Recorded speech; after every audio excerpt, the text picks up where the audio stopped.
Good day, everybody. It is currently Tuesday, October the 13th, 2020, and this is another episode of Tuesdays with Audie, and I am your host, Audie. Last week, I promised that I would bring a story in regards to failure or something of that sort. So, here, as promised and requested by everybody that actually requested it, so I'm gonna go ahead and share the story. So this story pretty much began last year, August 2019.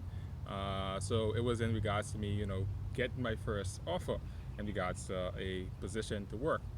After going to the interview and not necessarily having any options, other offers, they made me an offer, and I rejected the offer because, in terms of my expectation and also a little bit of my ego in regards to what I felt as though I should be earning based on my credentials, then they wasn't necessarily even near to the amount that I actually wanted.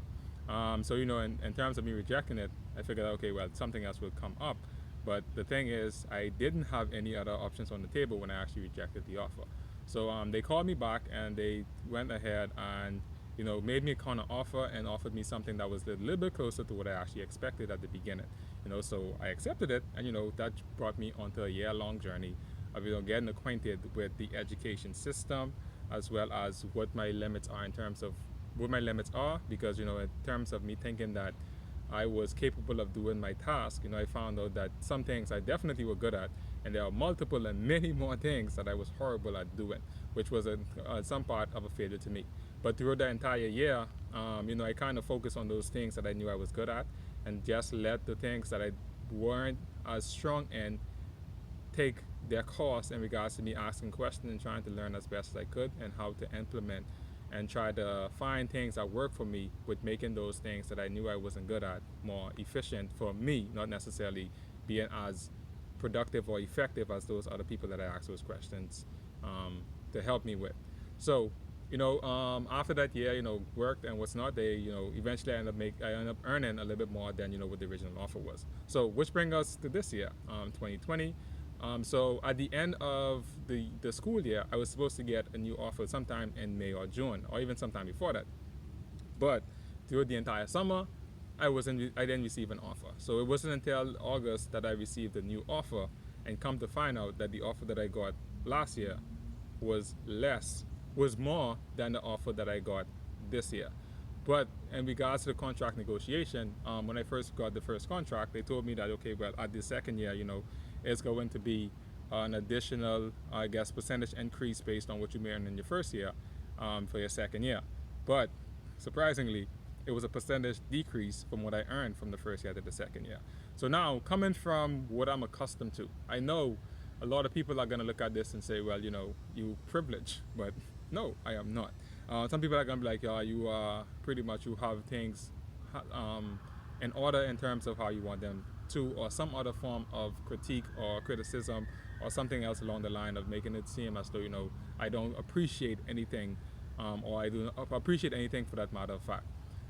So, put yourself in my position for a moment.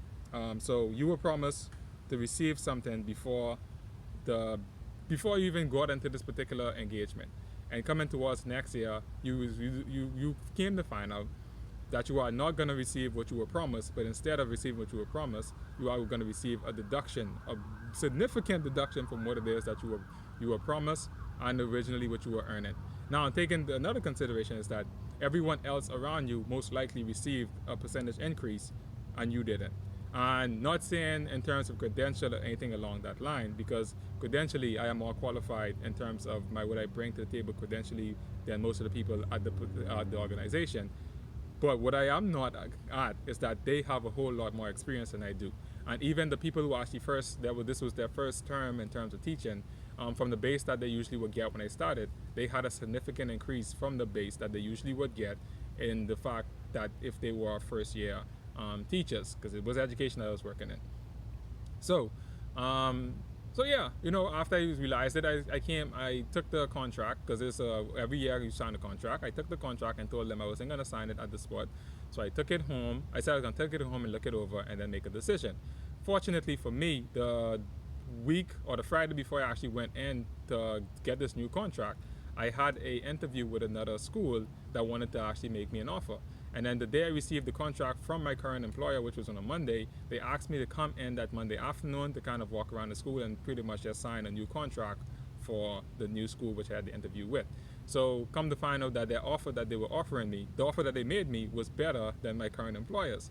So now I was in a dilemma. Okay, the school I want to be at. The dilemma was that the school that I was currently working for, I wanted to stay there.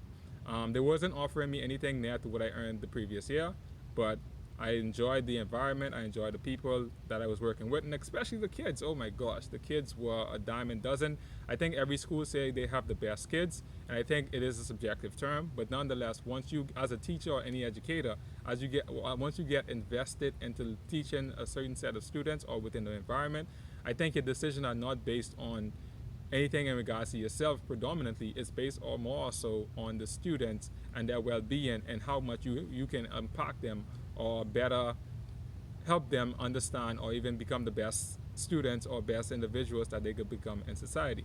So the kids were definitely the drawing factor because I already used to them, and knowing the ones that I was gonna get this year and the class size I was gonna have, it was definitely something that drew me to the entire decision process. So next day on a Tuesday, I went in. I told the person I wasn't gonna sign the contract because of my situation in terms of what it is that they promised me and what it is that I was receiving that particular year. In addition to that, with the COVID situation, they wanted me to come in and teach from the school, and then knowing that I do not own a vehicle and I need to catch an Uber, and especially with my mom and my sister who have pretty much chronic diseases, and I didn't want to actually expose them in terms of exposing myself to situations that didn't need to be put in that particular didn't want to expose them to that particular situation by exposing myself to the risk of potentially contracting the virus. So I told them, I voiced my concern. I voiced a concern about the pay. I voiced a concern about the health concerns. I voiced a concern about, not necessarily owning a car and having to catch Uber. And also the fact that after I come from work, after a long day, I tend to fall asleep behind the wheel, which was also an additional risk on my behalf. Told them what are these things. They don't have to accept it, but then at the end of the day, in order for me to sign this contract, these are some of the things that must be taken into consideration in regards to me signing this thing. But at the end of the day, I told them I wanted to be there, and this is the only place I wanted to be. And after having a conversation with them, they said, okay, well, you give us no choice. You only have about two options at this particular point. You either sign this contract or you resign. And so they said, okay, well, we're going to give you at the end of the meeting that morning, they said you're going to have about 30 minutes for you to make a decision because you had all night for you to sit on it and sleep on it and what decision you was going to make. So I said, okay, well, I'm going to take the 30 minutes. And the lady, after she said 30 minutes, she said, you know what? You had the entire night for you to do it. We're going to give you about 15 minutes for you to make a decision. This is a life-changing decision that was placed on me that I needed to make within a 15-minute time. Now, this is what they gave me. Two options, 15 minutes to make a decision. Went in, sat on it and kind of think about it. 5 minutes later, they called me in and said, okay, well, you know what? We need you to come in and we made our decision. And I was like, what? It's like, yeah, we made a decision. And so I went in to find out what the decision was. And first of all, remember they gave me two decisions: either resign or sign the contract. Those were my two decisions that they gave me. And then they came and called me back and said, okay, well, we made a decision for you. We are not going to give you a new contract. And then I was like, okay. And so this was in August, by the way. And so I was like, okay. And then there's like, well, the lady was like, well, we thought about it in X, Y, and Z, but well, congratulations, we wish you all the best, and what's not. And in my head, I'm like, congratulations? What do you mean congratulations? You just fired me. And I didn't say anything in regards to when this thing was happening. Once she made that statement, I said, okay, well, thank you. And then I just walked out, and I went to my classroom, and I got my stuff, and I left. Yeah, and I left. And then, in terms of that aspect happening to you, I was in denial. Trust me, I was in so much denial that thing happened to me that day that you wouldn't necessarily, if you ever been in a position where you were fired pretty much, or something along those lines happened, then you are going to be in some kind of denial. Anger, you're definitely going to be angry because it's like, you gave me an option for me to make a decision, but here it is that you come and take this entire decision away from me and just decided to go ahead and act on this thing. And what were the reasons? They didn't have any reasons in regards to why they did it. The only reason they said, okay, well, you don't want to be here. But I'm like, I told you guys, I want to be here. But, this is gonna bring me to the end of the story. There is another part to it, but because we're out of time, then I'm gonna have to tell the other part to it, which is gonna be what happens on Tuesday, Wednesday, and leading on to the rest of that week. So with that said, that brings me to the end of this particular story in regards to what happened in August and how things pan out in terms of my employers. And this is the reason why I think on episode 4, I was like, I don't even know if I have a job. And this is one of the reasons why I was hinted towards that because of those particular facts.